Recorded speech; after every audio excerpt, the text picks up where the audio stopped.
All right. So the best way to access the Apply Yourself system, and I'll be speaking really quickly, and you can ask me questions after each section or in the breakout session. So this is our website at www.mech.utah.edu, and you can either scroll down to the graduate program or go up to academics, undergraduate program, future students. Now, I don't know if these deadlines are applicable to international students, because I know we have several applying for the MS degree for spring 2021. But these are the graduate program application deadlines. I know for the domestic MS degree that, I don't know if Dr. Fehlberg wanted to say anything about that deadline. In some cases you can go beyond November, but it's preferable to apply on time. Here are application procedures and information for both domestic and international students. And our requirements have changed a little bit since COVID. We have been telling people that we require the GRE. Now, during COVID, we are going to say you don't have to take the GRE if you have a GPA over 3.5. We recommend that you take it if you have a GPA under 3.5. And it shows you here on how to apply the organization, one of many that you can use. And it also gives you institution codes for where you will send this in the Apply Yourself system. Again, international students, you'll be clicking here. And I also recommend that you visit the International Student and Scholar Services at isss.utah.edu, as well as the International Office of Admissions for important deadlines. For example, November 6th is a deadline for students outside the US to apply for spring. So let's go on to step 2. Submit your application, and by the way, the application fees for PhD, domestic PhD applicants is $0. They've been waived until December 31st, 2020. And the fee, I thought it was $25 for MS applicants, but it says $30 here. So early application is recommended, and the fees will go out beginning January 1st. So let's begin the application on Apply Yourself. So thank you. No problem, thanks. Have a great day. Yeah. Can everyone see this? Yep. That's the elusive PIN number. So I don't know how many people who have created an account, but this is what it looks like. You want to avoid the submit application. If you have to go off and do something else, you just want to save and log out. In fact, it's very important to log out. Otherwise, you'd have to clear your cache and log back in. But as you can see on the left-hand side, you have an application type. If you have attended the university before, or if you've been previously admitted to and attended, you would do a readmission. But and if you've attended any institution since last attending the University of Utah, you need to also click this. And you can pretty much go between the sections here. You do want to put your program of interest in the Salt Lake City campus here. You will get other programs, but you'll be asked to specify MS, PhD, and then under here, application term and year, you can do spring, fall. Some students who apply for fall try to apply for summer. For people who are doing the dual combined BS-MS program, you can click here and yes, and then it will ask you which degree. Well, ask if you're currently enrolled or application in process or have not applied. And the area of interest here, well, I don't think it will show unless I click no here. I might want to save it. And it took me out of that.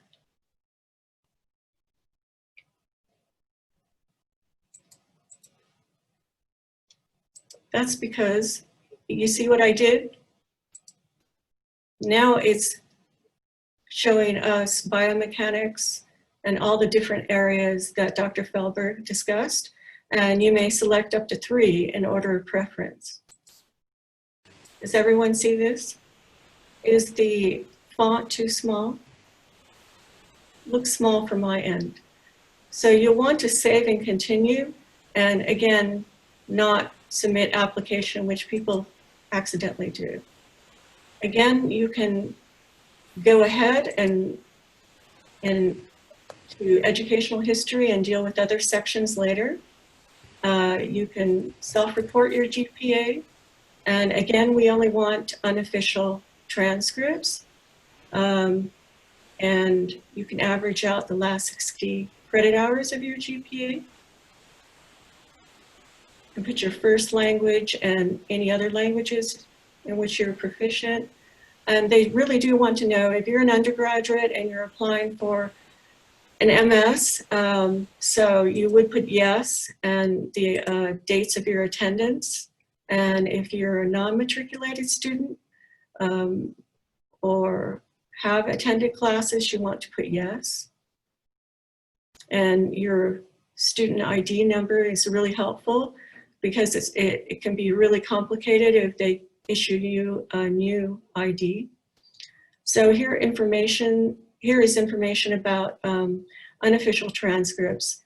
And they really want to know all institutions previously attended, any degrees pursued. Otherwise, it might result in a denial of admission. One good thing about the institutions that you list, you can look them up. Here I looked up institutions in China, and you can see this, but you can look up by state, country, the name of the school. In this case, I looked up China, you put the dates of attendance. Institution 2, I looked up India, and I put Utah State, and they have all the college codes. You'll see if it lets you upload up to 8. If I save, I haven't filled out all the fields, then you know what it will give you errors that you're lacking. Please upload a document, PDF. PDF works best, better than Word documents, better than TIFF or JPEG files. So, but you will want to reduce or optimize your PDF. Residency, it will ask you the country of your legal residence. If you submit United States, they'll want to know the state. If you're a legal resident, they want to know for tuition purposes which county you reside, and so on. So this is important for residency issues. If you're a veteran, you would want to put it at the bottom here. So on the left-hand side, these sections continue. Once you get your GRE, you can enter quantitative analytical writing score and so on, and the date it was taken, and they're good for up to 5 years.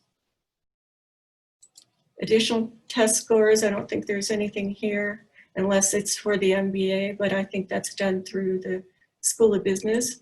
It's here on program concentration. Oops.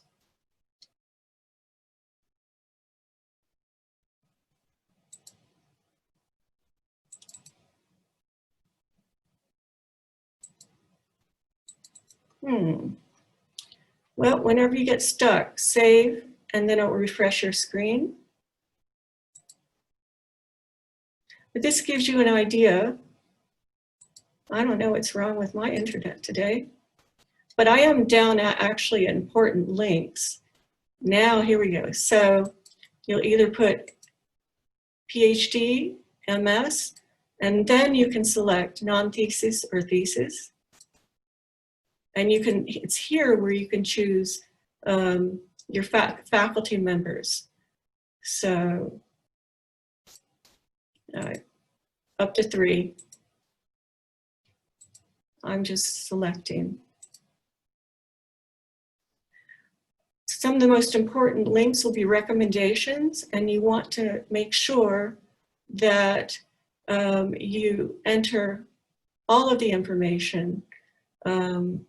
And if you're finished with everything else, you can submit your application. So it's just their first name and last name are required. And then their email address, title, relationship to you, and you'll have to decide if you waive your right to this letter of recommendation.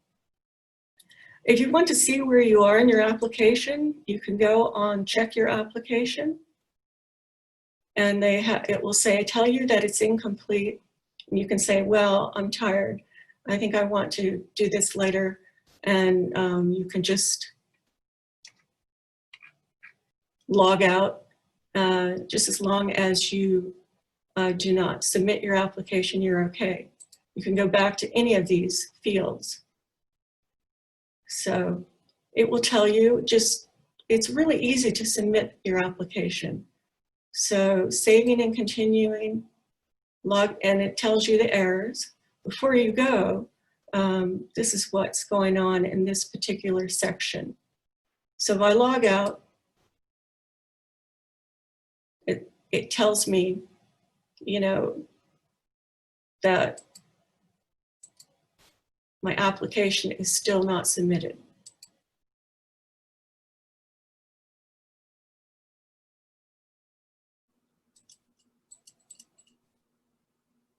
Okay, so that's going to show you what we're looking for in each area of the application. It's about 3 pages long. Right, and so you can, when you create an account and log in, you will be able to enter, it's very important that you enter your previous educational institutions. You only have to upload unofficial transcripts. Once you're admitted, then you submit official transcripts to the University of Utah admissions office. You will be entering your GPA and the last 60 hours of your GPA. It's important, even if you attended a university for a semester, to enter that educational institution in the Apply Yourself record, because the university can deny you admission if you don't. You also want to enter the GRE. I don't know if you wanted to say anything about that, but here are the department codes that you will be entering as well. So there's a section for the GRE, previous educational institutions. You are able to upload the PDF or a Word document of unofficial transcripts and all undergraduate coursework. There'll be pull-down menus of non-matriculated, or if you graduated from that. International applicants and both domestic and international applicants will be able to enter, let's see, test scores if needed. And whether you're a resident for tuition purposes and international applicants need to enter, you can actually look up previous educational institutions, but you'll need to provide us with details of your visa, whether you already have one, if you reside in the United States. It's important that there's a place under program concentration where you can enter the programs that you saw in Dr. Fehlberg's slides. It'll ask you the specialization for your graduate work or list of research topics, and you can enter at least 3. You'll want to enter also the program, whether it's a MS thesis or non-thesis or MS MBA. You'll also be required to upload 3 references. And at the same time, you can stop and save all of your information, log out and log in again. Make sure not to submit the application as you're going through each section of Apply Yourself. You'll be requested to submit a statement of purpose, a CV, sample resumes are here, and a writing sample is optional if you're applying for an MS with thesis or a PhD. It might be a good idea. With letters of recommendation, if you enter all the required fields for email, professor's name, title, institution, you can submit your application and they'll be able to submit their recommendation for you. And if you don't have to worry about that. If you do accidentally submit your application, you can always post additional information under post submission, such as unofficial transcripts and other materials that you want faculty and the advisors to review. Are there any questions? I'd be happy to go with you after the sessions are over and go to the real Apply Yourself application to show you this in detail. So there's a couple of questions that I'm seeing here. So about the GRE in particular, having a GRE score makes your application stronger, but it's not strictly required for 2021. If you have a good GPA and you've already got a relationship with a faculty member here who wants to bring you into their lab, you won't need the GRE score. But if you're just applying in general and hoping some professor might take some interest in you, having a good GRE score makes your application more competitive. Let's see here, what else do we want to talk? Violating the deadlines, pretty much if you're a US resident and you're close to Utah, you can violate that deadline as long as you email us to let us know that the application is there.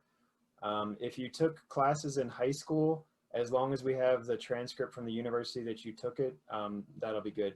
You only need to upload unofficial transcripts with your application, and you might be missing some. In the event that you're admitted, they will ask you for whatever transcripts they need.